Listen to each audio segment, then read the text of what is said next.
Hast du dich schon einmal gefragt, warum wir manchmal genau spüren, dass die Zeit des Wartens vorbei ist und wir bereit sind für den nächsten großen Schritt?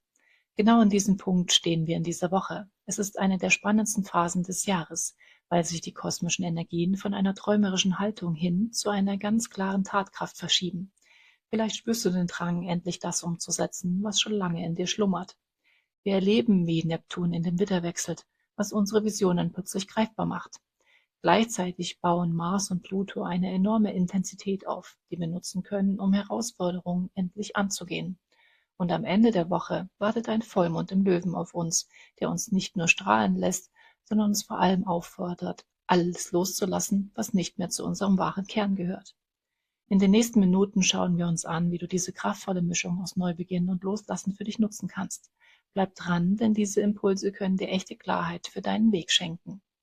Willkommen zu einem neuen Astro-Oracle-Reading als Seelenkompass für die kommende Woche. Egal, ob du gerade auf YouTube zuschaust oder unterwegs zuhörst auf einer Podcast-Plattform deiner Wahl, ich freue mich, dass du heute dabei bist. Mein Name ist Nicole, ich bin spirituelle Mentorin und Astrologin und Coach für Biografiearbeit. Gemeinsam tauchen wir heute tiefer in die Welt der Astrologie, der Spiritualität und der Selbstreflexion. Wenn wir auf die energetische Großwetterlage dieser Woche vom 26.01. bis zum 1.02.2026 schauen, dann spüren wir einen deutlichen Wechsel in der Atmosphäre. Wir kommen aus einer Phase, die vielleicht etwas unklar oder abwartend war, und treten nun in eine Zeit der spürbaren Impulse ein. Die Sonne im Wassermann sorgt für einen wachen Geist und den Blick für das Neue. Dabei aktiviert sie im Human Design das Tor 19. Das ist ein sehr wichtiger Aspekt, denn er rückt unsere Menschlichkeit und unsere Sensibilität in den Fokus. Es geht darum, die eigene Unabhängigkeit zu leben, ohne dabei die Verbindung zu anderen zu verlieren. Wir dürfen erkennen, dass wir Teil eines großen Ganzen sind und dass unser Bedürfnis nach Nähe völlig berechtigt ist. Diese Woche fordert uns auf, mutig zu sein, aber nicht rücksichtslos. Es ist eine Einladung, unsere spirituellen Werte jetzt wirklich in die Tat umzusetzen und dabei ganz fest auf dem Boden zu bleiben. Wir sind Schöpfer unserer Realität und diese Woche liefert uns das nötige Werkzeug, um unsere Blockaden zu erkennen und liebevoll zu verabschieden, damit wir freier und leichter unseren Weg gehen können. Denk immer daran, die Astrologie zeigt Tendenzen und Potenziale auf. Du bist nicht das Opfer der Umstände, sondern ein bewusster Schöpfer, der mit den Energien des Universums tanzt. Wie stark du diese Energien spürst, hängt auch immer von deinem ganz persönlichen Geburtshoroskop ab. Lass uns nun die Schlüsselmomente der Woche genauer betrachten. Der Montag, der 26.01., startet mit einem Halbmond im Stier, der uns erst einmal Bodenhaftung gibt. Am Abend um 18:30 Uhr wechselt Neptun in den Widder. Das ist der energetische Wechsel, der unsere Wahrnehmung beeinflusst. Unsere Intuition und unsere Träume bekommen eine neue Qualität. Sie werden spontaner und fordern uns auf, unseren inneren Impulsen direkter zu vertrauen. Am Dienstag, den 27.01., wechselt der Mond am späten Abend in die Zwillinge. Davor haben wir eine Phase der Mondleere im Stier, die uns Zeit gibt, Dinge sacken zu lassen. Wichtig ist heute, dass die Sonne das Human Design Tor 19 und den Gene Key 19 aktiviert. Mitten in der schnellen Zeit spüren wir unsere Sensibilität und das Bedürfnis nach Annäherung. Wir sind offen für die Bedürfnisse anderer und suchen nach Verbindung. Der Mittwoch, der 28.01., ist geprägt von der exakten Konjunktion von Mars und Pluto um 0 Uhr. Hier verbinden sich Wille und die Kraft für tiefgreifende Erneuerung. Das ist ein Aspekt von enormer Intensität und Fokus. Wir können diese Energie nutzen, um Dinge mit Leidenschaft voranzubringen. Da es ein Portaltag ist, sind die Energien besonders spürbar. Das harmonische Trigon von Sonne und Mond hilft uns dabei, diese Kraft auszugleichen und konstruktiv einzusetzen. Am Donnerstag, den 29.01., trifft Merkur auf Venus. Das verleiht unserem Denken und Sprechen eine harmonische Note. Es ist eine gute Zeit für den Austausch. In der Nacht wirkt Lilith im Aspekt zu Mars, was unsere instinktive Seite anspricht und uns ermutigt, zu unserer Kraft zu stehen. Da der Mond erst spät in den Krebs wechselt und wir erneut einen Portaltag haben, dürfen wir auch gut auf unsere Grenzen achten. Der Freitag, der 30.01., ist ein astrologisch ruhiger Tag, ohne bedeutenden Aspekte. Wir können durchatmen und die Ereignisse der Woche integrieren. Der Samstag, der 31.01., wird am Abend von einer Mondleere im Krebs eingeleitet, die bis in die Nacht dauert. Das ist eine Phase der Stille und des Rückzugs, bevor die Energie wieder wechselt. Am Sonntag, den 1.2., wechselt der Mond nachts in den Löwen und erreicht um 23:09 Uhr seine Vollmondphase. Dieser Vollmond im Löwen beleuchtet unsere Themen rund um Selbstausdruck und Authentizität. Es ist eine Zeit des Loslassens. Wir dürfen prüfen, wo wir uns unbewusst verstellen oder anpassen und diese Rollenbilder ablegen, um unser wahres Wesen zu zeigen.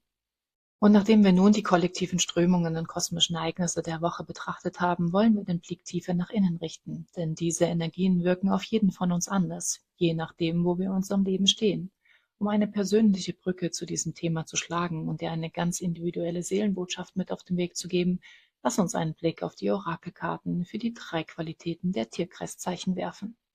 Wir beginnen mit den kardinalen Zeichen Widder, Waage, Krebs und Steinbock. Eure Karte für diese Woche ist die Sommernacht. Diese Karte passt wunderbar zum Eintritt von Neptun in den Widder. Sie symbolisiert das Reich der Träume und der Intuition.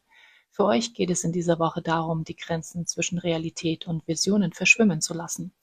Die Energie der Woche lädt euch ein, eure Träume ernst zu nehmen und sich nicht nur als Schäume abzutun. Ihr seid die Initiatoren des Tierkreises und eure Visionen sind der Samen für das Neue. Als Reflexionsfrage darfst du mitnehmen, welche Vision klopft schon lange leise an meine Tür und wie kann ich in dieser Woche ihr Raum geben? Mein praktischer Tipp für dich ist, ein Traumtagebuch zu führen. Lege es direkt neben dein Bett und schreibe morgens sofort auf, was dir in der Nacht begegnet ist. Zur Unterstützung auf energetischer Ebene wird dem Mondstein nachgesagt, dass er die Intuition stärken kann. Auch der Amethyst gilt traditionell als Stein, der die Verbindung zu höheren Ebenen und den Träumen symbolisiert. Wenn du gern mit Düften arbeitest, könnte der Duft von echtem Lavendel dir helfen, das Gefühl von Entspannung zu unterstützen. Auch Jasminöl wird traditionell eine inspirierende Kraft für die Gefühlswelt zugeschrieben.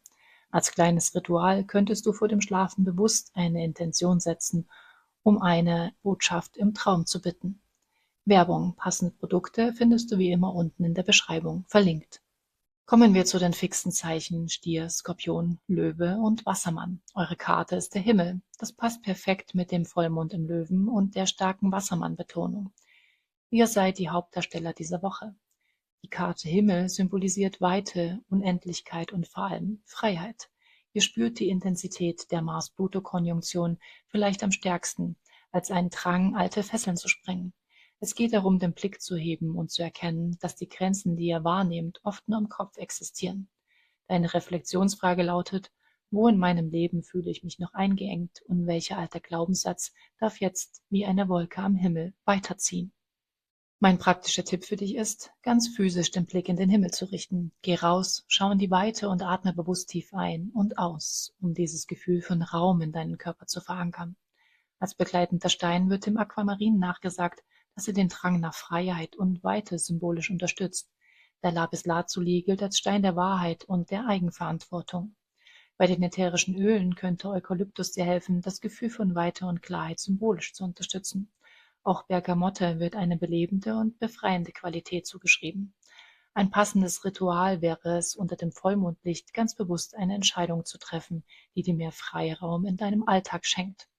Werbung. Die Links zu den Produkten findest du in der Beschreibung. Und schließlich schauen wir auf die flexiblen Zeichen Zwillinge, Schütze, Jungfrau und Fische. Eure Karte ist die Jungfrau. Damit ist hier der Archetyp gemeint, der für Unschuld, Reinheit und neue Erfahrungen steht.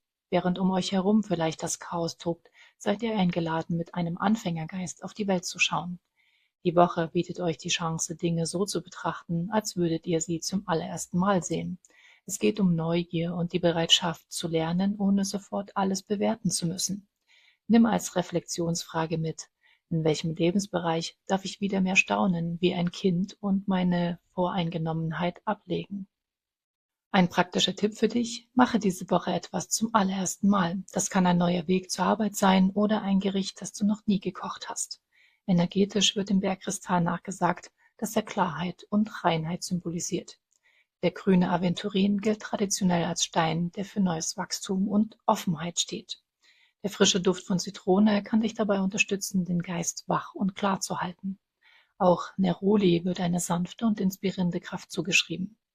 Als Ritual könntest du einen Spaziergang machen, bei dem du ganz bewusst versuchst, die Welten über deine Sinne wahrzunehmen, ohne im Kopf Geschichten dazu zu erzählen. Werbung. Auch hier findest du die Empfehlungen in der Videobeschreibung. Fassen wir diese Woche noch einmal zusammen. Wir erleben eine Zeit des energetischen Aufbruchs und Erklärung. Durch den Wechsel von Neptun in den Widder bekommen unsere Träume eine neue Dringlichkeit und wollen gelebt werden. Die Verbindung von Mars und Pluto schenkt uns die nötige Kraft und Ausdauer, um auch schwierige Themen anzupacken. Doch der wichtigste Schlüssel liegt im Loslassen. Der Vollmond im Löwe am Sonntag ist deine Chance, überholte Rollenbilder loszulassen, die dich klein halten oder die du nur für andere spielst. Nutze diese Woche, um bei dir selbst anzukommen, dich von Altlasten zu befreien und mit einem offenen Herzen in deine Zukunft zu blicken. Vertraue auf deine innere Führung und sei gewiss, dass du genau dort bist, wo du sein sollst. Ich danke dir, dass du deine Zeit mit mir geteilt hast. Wenn du tiefer in diese Themen eintauchen möchtest, abonniere gerne meinen Kanal auf YouTube bzw. meinen Podcast und teile deine Gedanken in den Kommentaren. Werbung. Alle Links zu den erwähnten Ressourcen oder den von mir verwendeten Produkten findest du wie immer in der Beschreibung bzw. den Shownotes. Pass gut auf dich auf, sei sanft mit dir selbst und erinnere dich immer an dein inneres Potenzial. Bis zum nächsten Mal. Alles Liebe.